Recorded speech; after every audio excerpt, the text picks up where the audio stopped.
Nova Scotia की 5 सबसे affordable universities जिसे ऑलमोस्ट हर स्टूडेंट अफोर्ड कर सकता है, हर पेरेंट्स जो है अपने बच्चे को जिसमें एडमिशन दिलवा सकते हैं। ऐसी यूनिवर्सिटीज़ के जिसमें आपको एडमिशन मिले तो कैनेडियन गवर्नमेंट उसके लिए आपको स्टडी परमिट भी दे दें। अगर आप अफोर्ड नहीं कर सकते तो स्कॉलरशिप प्रोग्राम्स अवेलेबल हैं।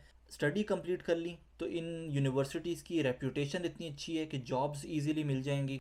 और भाई आप सब तो जानते हैं कि स्टडी परमिट एक ऐसा रूट है कि जिसके थ्रू ना सिर्फ स्टूडेंट्स बल्कि फैमिलीज भी यहाँ पर मूव हो सकती हैं। अस्सलाम वालेकुम, मैं उम्मीद करता हूँ कि आप सब ठीक ठाक होंगे, खैर खैरियत से होंगे। अच्छा तो भाई आज की वीडियो में मैं नोवा स्कोशिया की 5 टॉप अफोर्डेबल यूनिवर्सिटीज़ के बारे में डिस्कशन करने जा रहा हूँ। लेकिन जब भी आप किसी भी इंटरनेशनल यूनिवर्सिटी में अप्लाई करने जाते हैं तो कुछ क्वेश्चन होने चाहिए आपके माइंड में। वो क्वेश्चन क्या हो सकते हैं कि जैसे कि इस यूनिवर्सिटी की लोकेशन क्या है, क्या बेसिक एमिनिटीज़ या बेसिक फैसिलिटीज़ मुझे इस यूनिवर्सिटीज़ की सराउंडिंग में मिल जाएंगी, यूनिवर्सिटी की ट्यूशन फ़ी क्या है, पर सेमेस्टर फ़ी क्या मैं अफोर्ड कर सकता हूँ या नहीं कर सकता, एडमिशन मिल गया तो क्या स्टडी परमिट मिलेगा कैनेडियन गवर्नमेंट से या नहीं, तो उसका वीज़ा अप्रूवल रेट क्या है, और क्या ये यूनिवर्सिटी स्कॉलरशिप पे करती है मुझे या नहीं पे करती। क्योंकि ज़्यादातर लोगों ने जो मुझे कॉन्टैक्ट किया ना, उनका पहला सवाल ये होता है कि अहमद भाई कोई अफोर्डेबल यूनिवर्सिटी बताओ कि जिसे हम अफोर्ड कर सकें इजीली, क्योंकि महंगी यूनिवर्सिटीज़ तो कनाडा में बहुत सारी हैं, अफोर्डेबल यूनिवर्सिटीज़ कोई हैं या नहीं। भाई मेरी कोशिश ये होगी कि मैं आज की वीडियो में आपको ज़्यादा से ज़्यादा इन्फॉर्मेशन दूँ इन 5 अफोर्डेबल यूनिवर्सिटीज़ के बारे में, ताकि आप इनमें से किसी एक यूनिवर्सिटी में एडमिशन लें, यहाँ पर कनाडा में आएँ, अच्छी पढ़ाई करें, वर्क परमिट लें, जॉब हासिल करें और फिर फाइनली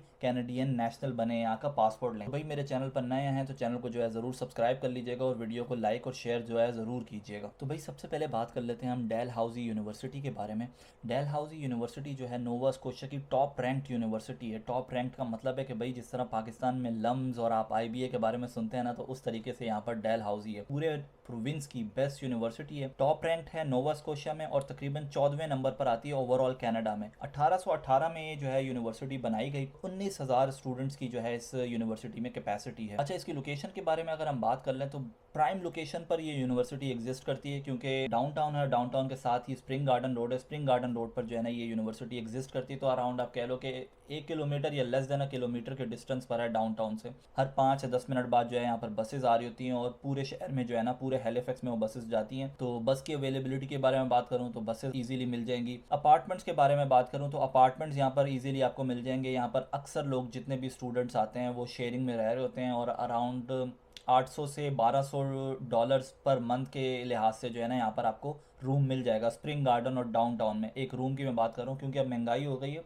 तो रेट जो है थोड़े बढ़ गए हैं। ट्यूशन फीस की अगर मैं बात करूँ डेलहाउजी यूनिवर्सिटी की तो वो है अराउंड $25,000 से लेकर $40,000 तक। ये है per year fees. Per year में आप यूँ समझ लें कि 2 सेमेस्टर्स आते होंगे और सेमेस्टर की अगर मैं बात करूँ तो $12,500 से लेकर तकरीबन $20,000 पर सेमेस्टर फीस है। ये अगर आप डेलहाउजी यूनिवर्सिटी में अप्लाई करने जा रहे हैं तो आपके पास एटलीस्ट 2 सेमेस्टर की फ़ीस होनी चाहिए बैंक अकाउंट में, तभी जो है आपको एडमिशन मिलेगा। और ये ट्यूशन फ़ी के बारे में मैं आपको पहले ही एक डिस्क्लेमर देता चलूँ कि कोई भी फ़ीस मैं आपको बताऊँ या आपको वेबसाइट पर मिले वो एक्यूरेट फ़ीस नहीं हो सकती। उसकी वजह यह है कि उसके अलावा भी बहुत सारी चीज़ें जो है ना फ़ीसेस में ऐड होती हैं। जिस मिसाल के तौर पर कोई स्पेशल फ़ीस यूनिवर्सिटीज़ चार्ज करती हैं, कोई ट्यूशन फ़ीस के अलावा किताबों की fees, medical fees, insurance fees, पता नहीं कौन कौन सी फ़ीसेस जो है ना इसमें शामिल होती हैं। फिर अगर आप इनसे हॉस्टल की फैसिलिटी अगर आप इनसे लेते हो तो उसकी अलग फ़ीस होगी, अगर नहीं लोगे तो उससे फ़ीस थोड़ी सी कम हो जाएगी। तो बहुत सारे फैक्टर्स होते हैं एक सेमेस्टर फ़ी में। अच्छा कोर्सेज़ के बारे में बात कर लें तो भाई कोर्सेज़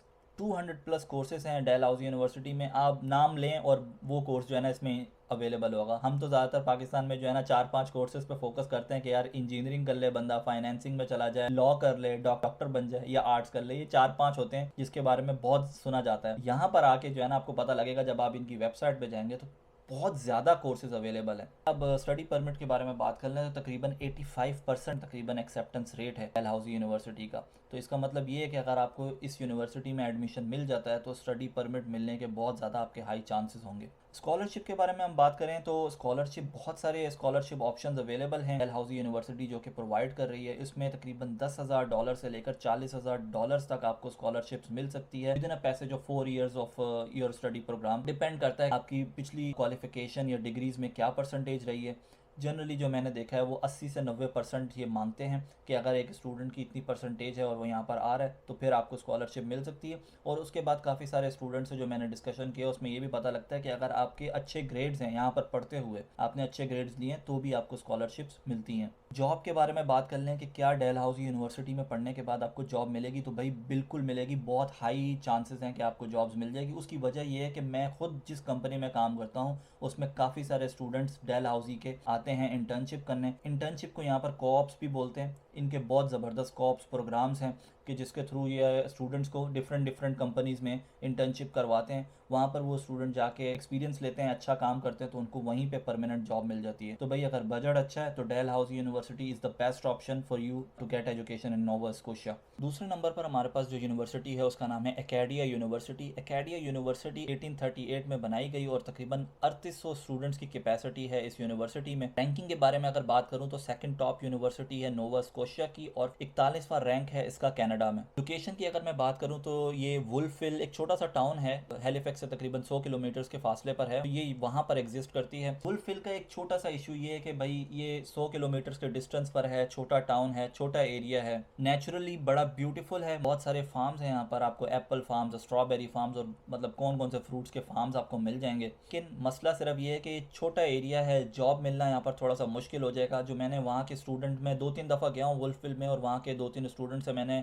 पता किया, तो एक इशू जो वो फेस करते हैं वो ये होता है कि उनको जो जॉब्स मिलती हैं वो थोड़ी दूर होती है, उनको थोड़ा सा ट्रैवल करना पड़ता है। ये एक इशू है। अदरवाइज यूनिवर्सिटी बहुत ही हाई क्लास है। मैंने जो स्टूडेंट से उनका फीडबैक लिया है बहुत अच्छा फीडबैक मिला। अगर इसकी ट्यूशन फीस के बारे में बात करूँ तो इसकी ट्यूशन फीस है तकरीबन $20,000 से $25,000 पर ईयर। और अगर सेमेस्टर फीस के बारे में बात करूं तो वो तकरीबन बनती है 10,000 से लेकर 12,500 कैनेडियन डॉलर। प्रोग्राम्स अगेन 200 से ज़्यादा इसके एजुकेशनल प्रोग्राम्स हैं। आप सिर्फ नाम लें और वो प्रोग्राम आपको मिल जाएगा। बहुत सारे एजुकेशनल प्रोग्राम्स इस यूनिवर्सिटी में करवाए जाते हैं। स्टडी परमिट के बारे में बात करूँ तो अराउंड 60 to 70% चांस होगा कि अगर आपको एडमिशन मिलता है तो आपको स्टडी परमिट मिल जाएगा इस यूनिवर्सिटी में। प्रोबेबिलिटी थोड़ी सी लो है, लेकिन क्योंकि यूनिवर्सिटी सस्ती है, अगर आपकी प्रोफाइल अच्छी हो तो आपको इंशाल्लाह मिल जाएगा स्टडी परमिट यहाँ का। स्कॉलरशिप्स के बारे में अगर बात करूँ तो ये यूनिवर्सिटी भी बिल्कुल स्कॉलरशिप्स प्रोवाइड करती है और तकरीबन 4,500 से लेकर 10,000 कैनेडियन डॉलर्स तक की आपको स्कॉलरशिप मिल सकती है 4 साल के अरसे में। तीसरे नंबर पर हमारे पास यूनिवर्सिटी है, उसका नाम है सेंट मैरी यूनिवर्सिटी। 1802 में ये यूनिवर्सिटी बनाई गई। ओवरऑल कनाडा की रैंकिंग की अगर मैं बात करूँ तो ये 51st नंबर पर जो है कनाडा में आती है। अराउंड 7,200 स्टूडेंट्स की कैपेसिटी है इस यूनिवर्सिटी में। और अगर लोकेशन की मैं बात करूं तो ये यूनिवर्सिटी डाउन से तकरीबन 2 किलोमीटर के फासले पर ये यूनिवर्सिटी एग्जिस्ट करती है। बहुत बड़ी यूनिवर्सिटी है, बहुत ज़्यादा स्टूडेंट्स इस यूनिवर्सिटी में एडमिशन लेते हैं, पाकिस्तान, इंडिया, और बहुत ज़्यादा डाइवर्सिटी आपको इस यूनिवर्सिटी में मिलेगी। 1-2 इंडियन स्टूडेंट से भी मेरा रब्ता हुआ था, उनसे मैंने इसका फीडबैक लिया था इस यूनिवर्सिटी का। बहुत अच्छा फीडबैक मिला। ये भी पता लगा कि बहुत अच्छी यहाँ की पढ़ाई है। ट्यूशन फ़ी की अगर मैं बात करूं तो तकरीबन 15,000 कैनेडियन डॉलर्स पर ईयर इसकी ट्यूशन फ़ीस है। और अगर पर सेमेस्टर की मैं बात करूं तो 7,500 से लेकर 10,000 डॉलर्स तक मैंने सुना है कि इसकी पर सेमेस्टर फ़ीस है। तो भाई अगर आपके पास 2 सेमेस्टर की फ़ीस भी है तकरीबन 15,000 कैनेडियन डॉलर्स, तो आपको एडमिशन मिल जाएगा। अगर वीज़ा अप्रूवल रेट के बारे में बात करूँ तो 85% वीज़ा एक्सेप्टेंस रेट है इस यूनिवर्सिटी का। तो एडमिशन मिला तो इंशाल्लाह स्टडी परमिट भी मिल जाएगा आपको।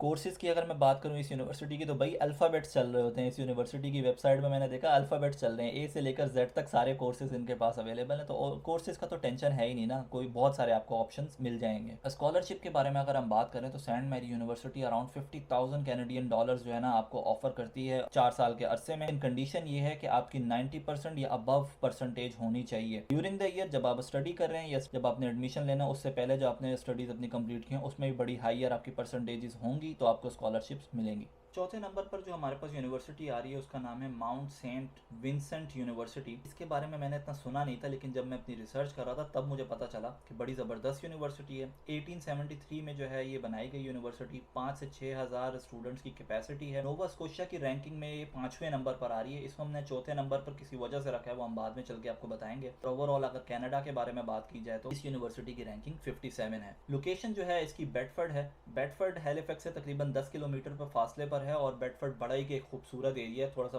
माउंटेन्स हैं वहाँ पर, साथ में लेक्स जा रही हैं, तो बड़ा ही खूबसूरत एरिया है। और यूँ समझ लें कि मेन सिटी से ज़्यादा फासले पर नहीं। बहुत अच्छी यूनिवर्सिटी, बहुत टॉप क्लास यूनिवर्सिटी है। इसकी जितनी मैंने रिसर्च की है ना इसके बारे में मैंने पढ़ा है, बड़े अच्छे इसके फीडबैक हैं। ट्यूशन फीस अगर इसकी बताऊं तो ट्यूशन फीस $12,000 है पर ईयर और पर सेमेस्टर है सिर्फ 6,000। जैसा कि आप देख रहे हैं कैसे जो है सेमेस्टर फीस नीचे आ रही है। वही अगर आप ज़्यादा अफोर्ड नहीं कर सकते तो आप इन ऑप्शंस को कंसिडर कर सकते हैं। प्रोग्राम्स के बारे में जो मैंने इसकी रिसर्च की है, 100+ प्रोग्राम्स हैं। हर बंदे के लिए जो है ना कोई ऑप्शंस अवेलेबल है इनके पास। स्कॉलरशिप ये भी यूनिवर्सिटी प्रोवाइड कर रही है। कुछ खास इसमें डिटेल्स प्रोवाइड नहीं की हुई थी। डिफरेंट स्कॉलरशिप प्रोग्राम्स है। उसमें ये होता है कि आप इनको फॉर्म्स फिल करके देने होते हैं, ऐसे लिख कर देने होते हैं। वो अगर आपका फॉर्म एक्सेप्ट हो जाए, ऐसे इनको पसंद आ जाए, तो फिर आपको स्कॉलरशिप मिल जाएंगे। वीज़ा अप्रूवल रेट जो है इसका 60% है, ऑन अ लोअर साइड। लेकिन अब अगर आप अफोर्ड नहीं कर सकते तो आप अप्लाई करें, अच्छी सी अपनी एक प्रोफाइल बनाएं, अच्छी उम्मीद रखें, इंशाल्लाह क्यों नहीं, ज़रूर आपको जो है स्टडी परमिट मिल जाएगा। पांचवी और आखिरी यूनिवर्सिटी जो हमारी लिस्ट में आज की वीडियो में जो आ रही है उसका नाम है कैप ब्रिटेन यूनिवर्सिटी। 1974 में लगभग तकरीबन 35-40 साल पहले जो है ये यूनिवर्सिटी बनाई गई। 5 से 6 हज़ार स्टूडेंट्स की जो है कैपेसिटी है इस यूनिवर्सिटी में। रैंकिंग की अगर मैं बात करूँ तो नोवा स्कोशिया में 6ठे नंबर पर और ओवरऑल कनाडा में 208वें नंबर पर जो है इसका रैंक आता है। स्कॉलरशिप ये यूनिवर्सिटी भी प्रोवाइड करती है। 2 डिफरेंट प्रोग्राम्स मुझे नजर आए जिसमें स्कॉलरशिप प्रोवाइड कर रहे थे। उसमें तकरीबन एक स्कॉलरशिप प्रोग्राम में $1500 और दूसरे में $8500 की स्कॉलरशिप ये ऑफर कर रहे थे। $1500 में ये मेंशन हुआ था कि आपने 500 वर्ड्स का ऐसे लिखना है और $8500 की स्कॉलरशिप में इन्होंने लिखा हुआ था कि आपने शायद 1000 वर्ड्स का ऐसे लिखकर इनको देना है। और दोनों ही केस में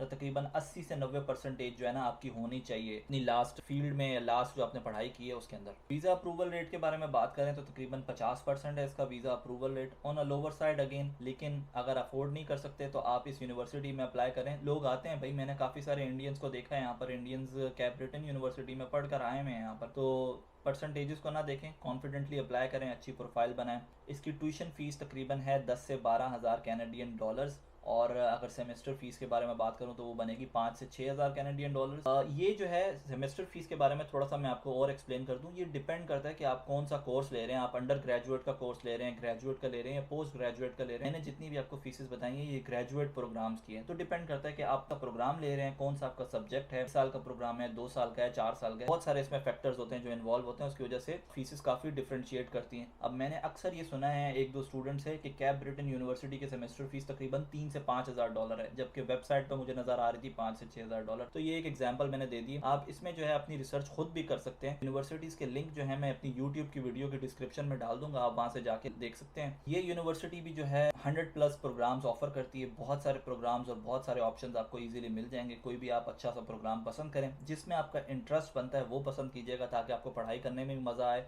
समझ भी आए और जो आप पढ़ें उसका आपको बाद में फ़ायदा भी हो। स्टडी परमिट एक बहुत ही ज़्यादा इंपॉर्टेंस रखता है इमिग्रेशन के लिए। उसकी वजह यह है कि इसके थ्रू स्टूडेंट्स भी आ सकते हैं, वर्किंग प्रोफेशनल्स भी आ सकते हैं, हाउसवाइफ्स भी आ सकती हैं जो कि अपने घरों पर काम कर रही हैं, जिन्होंने अपनी स्टडीज़ को छोड़ दिया है, 10 साल का 15 साल का गैप आ गया, वो भी अप्लाई करके आ सकती हैं। और एक मरतबा स्टडी परमिट मिल गया तो फिर वो अपने हस्बैंड्स के लिए भी जो है वर्क परमिट का इंतजाम कर सकती हैं। फ्री में ओपन वर्क परमिट मिलेगा, वाइफ पढ़ेंगी और हस्बैंड जॉब करेंगे, बड़े ईजिली जो है ना पूरी फैमिली कनाडा में सेटल हो सकती है। बहुत ज़बरदस्त ये जो है ना स्टडी परमिट का ऑप्शन है। और नोवा स्कोशिया के बारे में तो मैं आपको बताऊं कि बहुत ज़्यादा इस वक्त इमिग्रेशन हो रही है। इंडिया की तरफ से बहुत ज़्यादा लोग जो है ना यहाँ पर आ रहे हैं। पर आप आएंगे और आपको जो है ना टिम हॉर्टन्स ले लें, जितनी भी फास्ट फूड चेन है वहाँ पर ज़्यादातर आपको इंडियंस काम करते हुए नजर आ रहे होंगे। तो भाई ये बड़ी अच्छी अपॉर्चुनिटी है नोवा स्कोशिया मूव होने की। इमिग्रेशन के दरवाजे खुले हुए।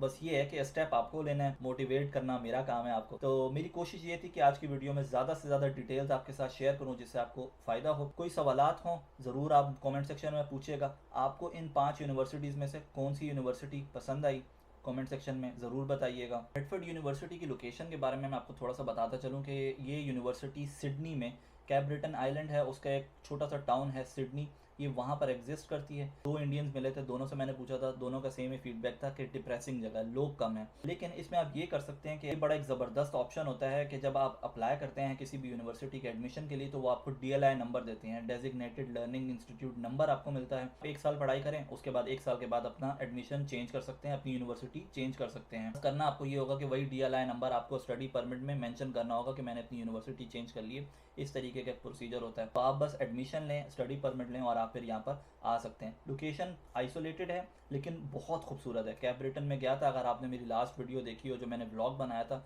वो आप जाके ज़रूर देखिएगा। एक्टिविटीज़ हो सकता है आपको थोड़ी कम मिले वहाँ पर, दोस्त कम मिलें, लेकिन ये हो सकता है कि 3-4 दोस्त ग्रुप बनाकर अप्लाई करें तो एक अच्छा माहौल बन सकता है वहाँ पर भी। अच्छा, चौथी रैंक पर जो यूनिवर्सिटी मैंने मिस की है वो सेंट फ्रांसिस जेवियर यूनिवर्सिटी है जो कि एंटीगोनिश टाउन में। ये बहुत आइसोलेटेड एरिया है और कैप ब्रिटन और यूँ समझ ले कि हैलिफैक्स के बिल्कुल सेंटर में आता है, तो इसी वजह से मैंने इसको ज़्यादा एक्सप्लेन नहीं किया। अच्छा, आज की वीडियो आपको कैसी लगी कमेंट सेक्शन में जो है ज़रूर बताइएगा। वीडियो को लाइक कीजिएगा, इससे जो है एल्गोरिथम अच्छा होता है चैनल का, वीडियो स्प्रेड होती है। और दोस्तों के साथ और फैमिली मेम्बर्स के साथ ज़रूर शेयर कीजिएगा। चैनल पर नए आए हैं तो ऐसे मत जाइएगा, चैनल को जो है ज़रूर सब्सक्राइब कर लीजिएगा क्योंकि बहुत मेहनत लगती है, टाइम लगता है वीडियोज़ बनाने में, रिसर्च करने में। तो सब्सक्राइब करेंगे तो एक काइंड ऑफ मुझे भी मोटिवेशन मिलेगी। बाकी आज के लिए इतना ही, दुआ में याद रखिएगा। अल्लाह पाक आपको भी खुशियाँ नसीब करे। जज़ाकल्लाह खैरन। अल्लाह हाफ़िज़।